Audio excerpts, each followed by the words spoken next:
لیکن کیا وہ نماز ہمیں اگلی نماز کی طرف لے جا رہی ہے؟ اگر آج ہم نے فجر پڑھی لیکن زوہر کی توفیق نہ ملی تو کبھی سوچا ہے کہ مسئلہ ہے کہاں؟ کیا ہماری نماز میں کمی ہے یا ہمارے دل میں؟ آج کی اس ویڈیو میں ہم ایک ایسی حقیقت جانیں گے جو شاید ہمیں بدل دے۔ نماز کا اصل مقصد ہے کیا؟ نماز صرف ایک فرض نہیں، یہ اللہ سے ملاقات ہے۔ یہ وہ لمحہ ہے جب بندہ اپنے رب کے سامنے کھڑا ہوتا ہے۔ لیکن سوال یہ ہے کہ کیا ہم واقعی اس ملاقات کو محسوس کرتے ہیں؟ یاد رکھیں، قبول ہونے والی نماز صرف ادا نہیں ہوتی، وہ اثر چھوڑتی ہے، وہ انسان کو بدل دیتی ہے اور اسے دوبارہ اللہ کی طرف لے آتی ہے۔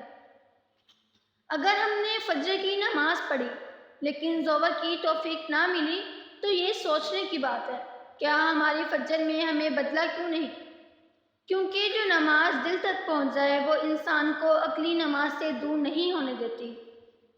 ہماری بڑی غلطی، ہم نماز پڑھتے ہیں لیکن دل کہیں اور ہوتا ہے، زبان اللہ کو یاد کر رہی ہوتی ہے اور دماغ دنیا میں بھٹک رہا ہوتا ہے۔ ایسی نماز صرف ایک عادت بن جاتی ہے۔ نماز کا اثر کیوں نہیں ہوتا؟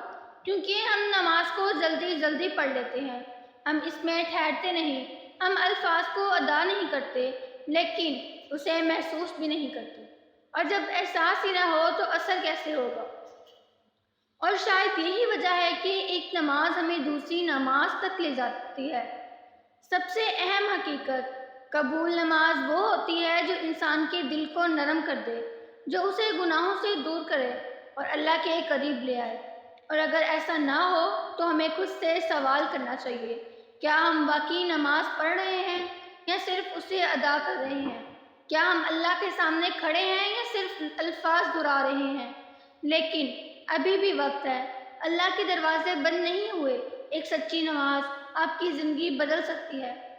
آج سے کوشش کریں کہ ہر نماز آپ کو اگلی نماز تک لے جائے، کیونکہ قبول ہونے والی نماز انسان کو اللہ کے قریب لے آتی ہے۔